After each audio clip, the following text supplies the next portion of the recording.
verses about the Sky Ripper, but ancient codices held hints of other things. A stone that ate souls, a ruby that drank blood, a jewel only a righteous man could give away. Were all these things the Iblis stone?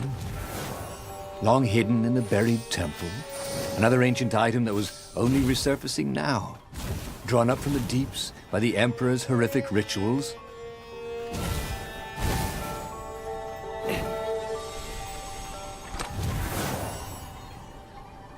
It was time to make a new sword.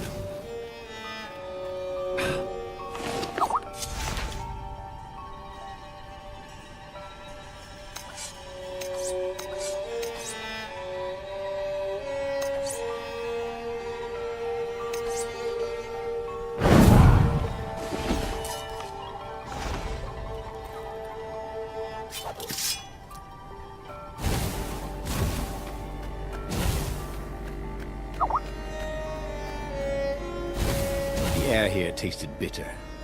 The steps were too tall for a person. The entire place felt restless, like it had been vexed to nightmare under the dust, waiting for its hour to come around at last.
Ravens were already here, cawing in frustration. They were still searching for a way in. Good. Then he hadn't come too late. Smashing things was fun.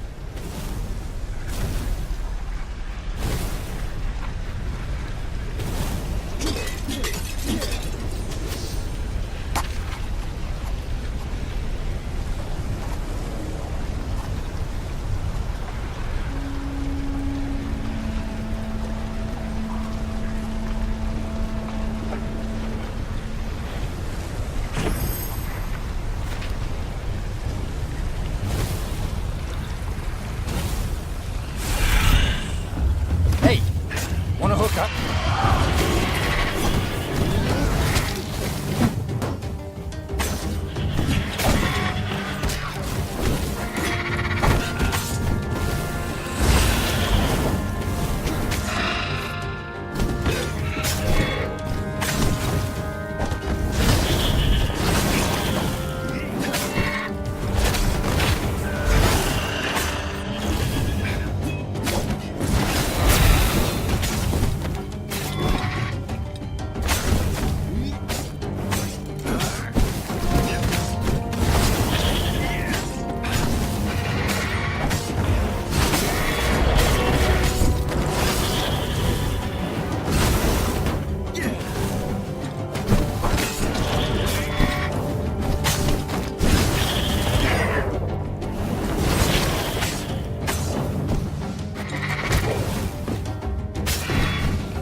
Breeze through his armor. Oh dear, that wasn't good.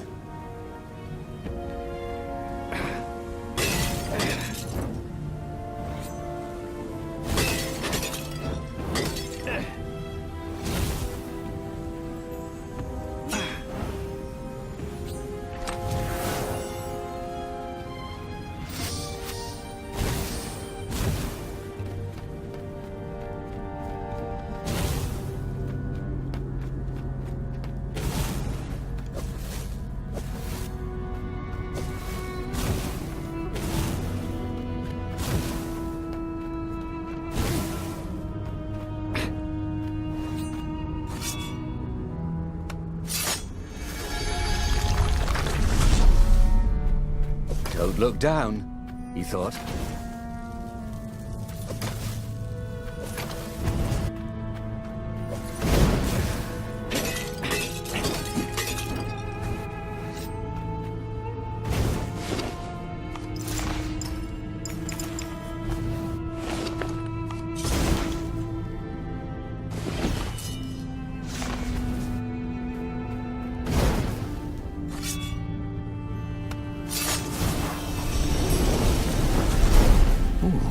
What's there?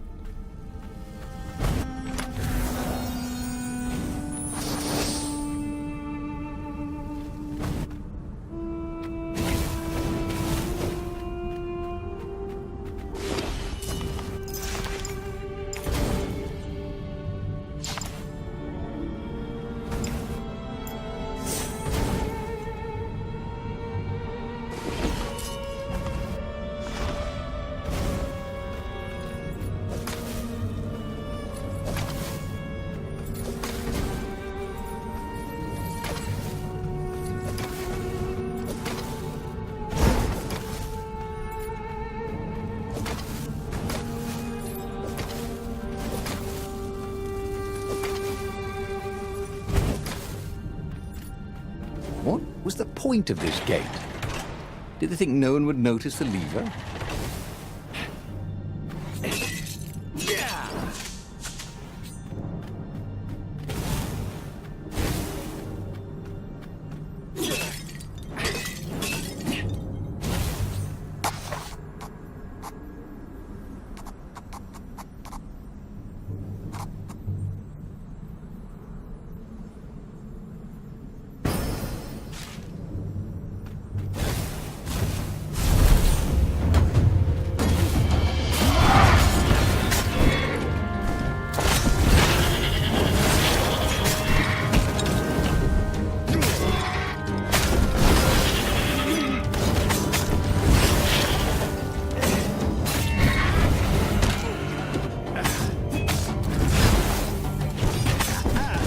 Reynardo had been in boat crashes that were more fun.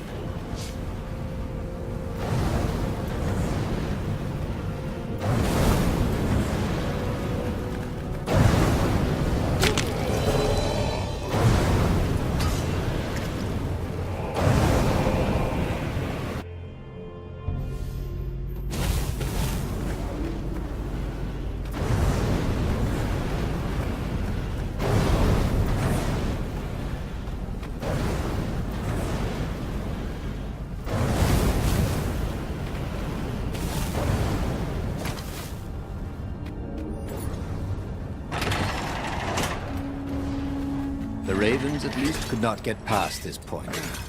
Obviously, the temple builders knew how to deal with tomb raiders. He wasn't that good. Yet.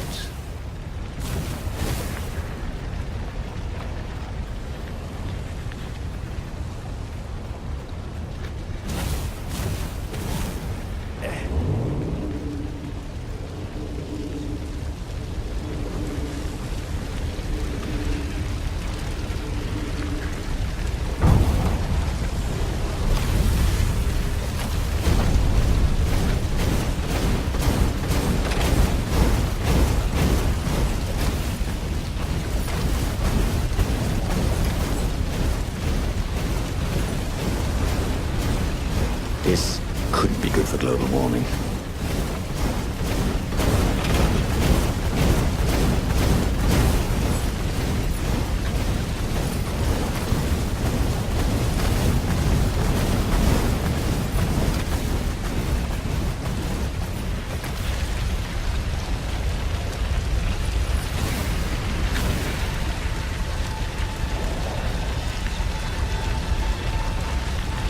It was a stone of the purest blackness.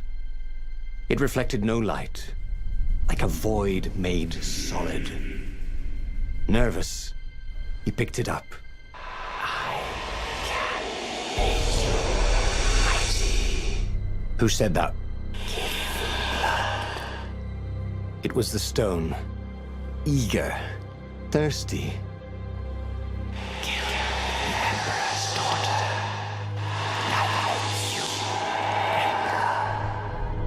That seemed tempting and terribly wrong.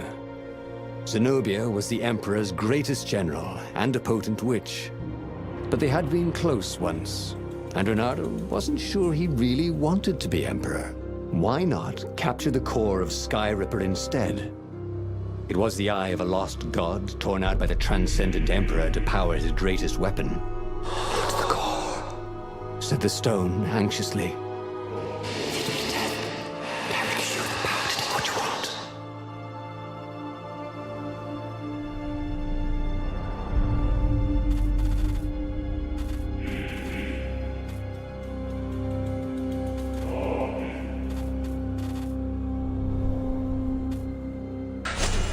The stone bothered him. He hated being told what to do. Wasn't that why he joined the rebellion? Wasn't that why he'd refused to be a soldier? He'd agreed to come on board only if he could freelance. The stone felt a bit clingy. The sage Calaveras had told him where to find the Skyripper, a weapon capable of challenging the gods. Even without its armature, the core would still possess great power. He would go there.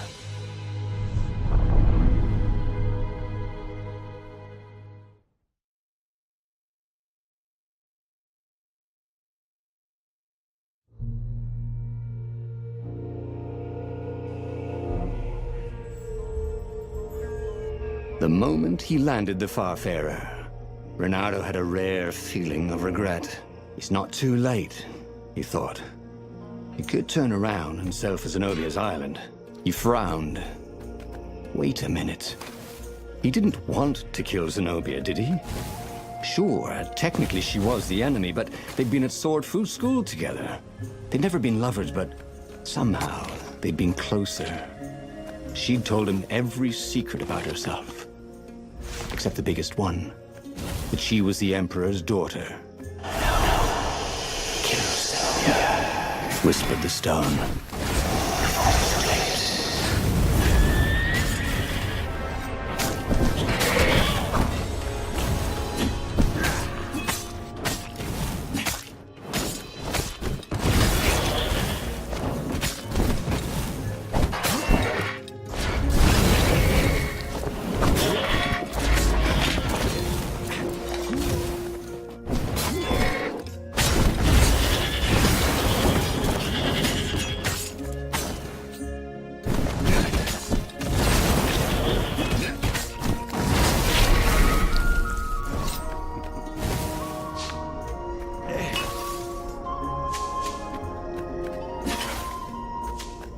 There was something sour in the air.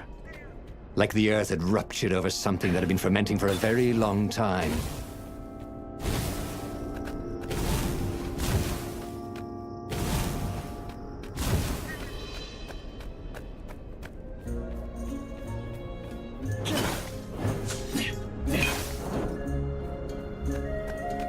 That was always a rush.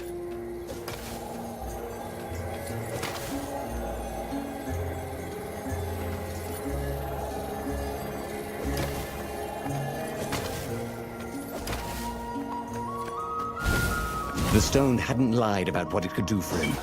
With each raven he cut down, he felt a jolt of power flowing into his arm. "You're weak," whispered the stone. "The core will kill you."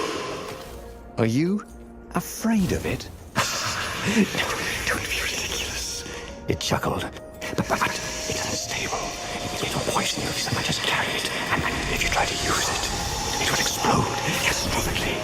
Reynardo did not trust rocks that talked in his head. He went onwards.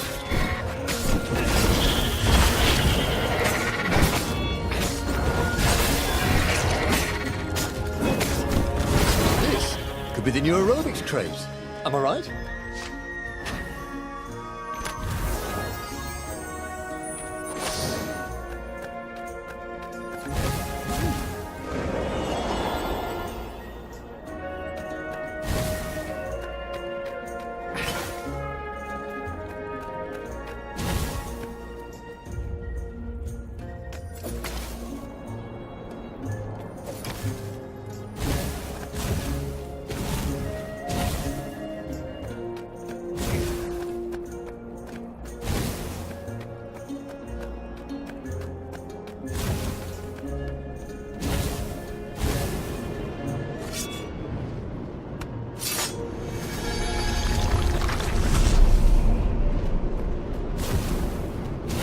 course there was a puzzle.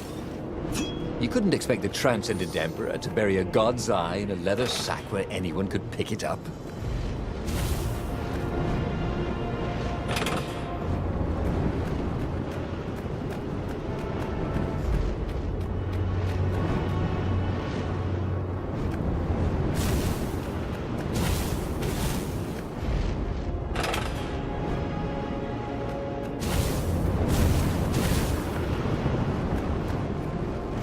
"Give me a lever," said Archimedes, "and I shall open a gate."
As he approached the core, the stone became hysterical. It's too much power.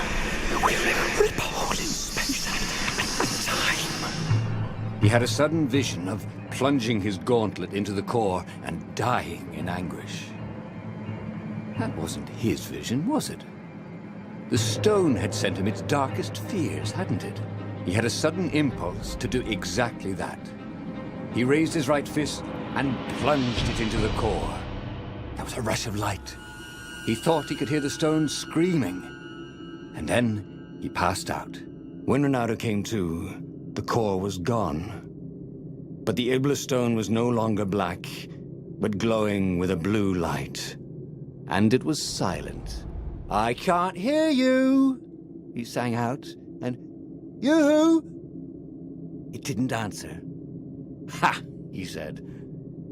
He had defeated the demonic gem with the power of his mind. He felt invincible. It was time to attack the Imperial outpost on the Nexus. Take the battle to the enemy. But among the huge crystals, there was also an observatory. A wise man would probably ask the scientists exactly what he had first. How wise was he?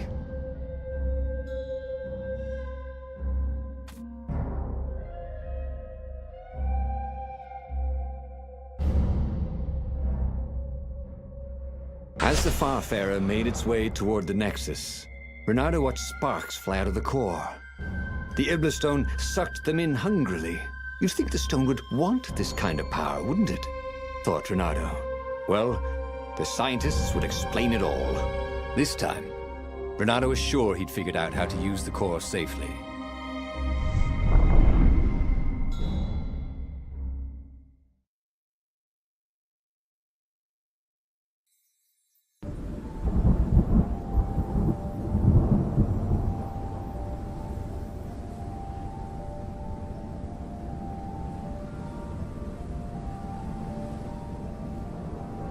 See?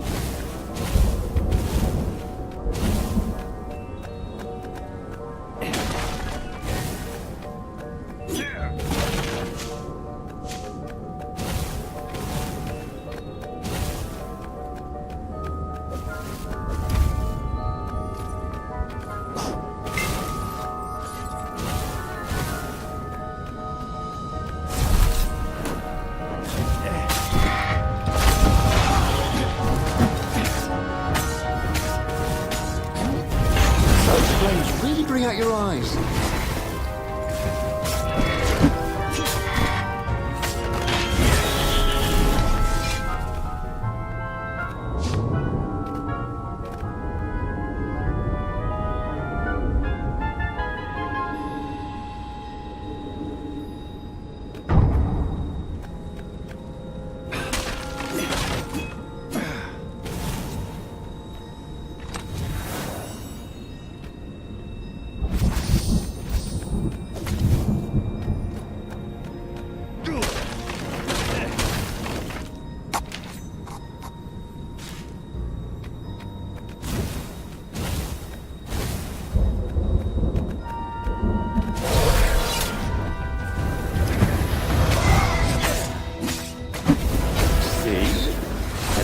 looks good on you!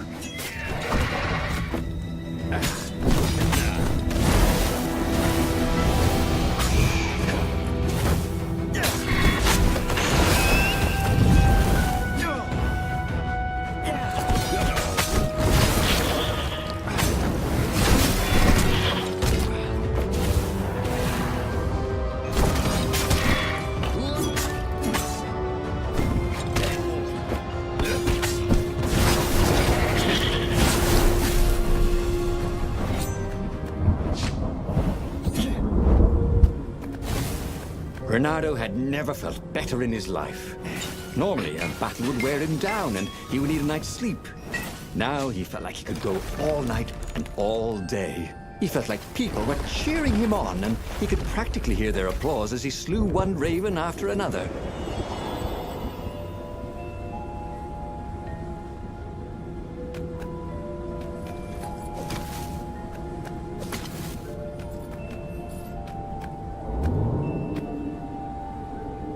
There was an engraving. Maximum capacity, 130 people.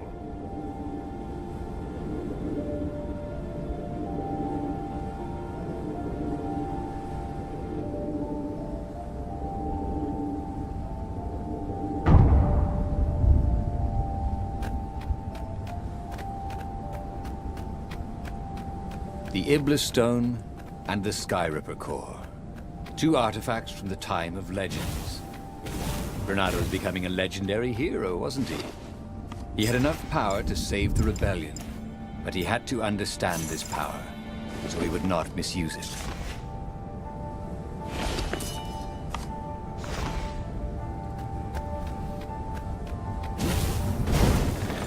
Energy spheres. Easy to dodge, but boy do they sting if you didn't pay attention.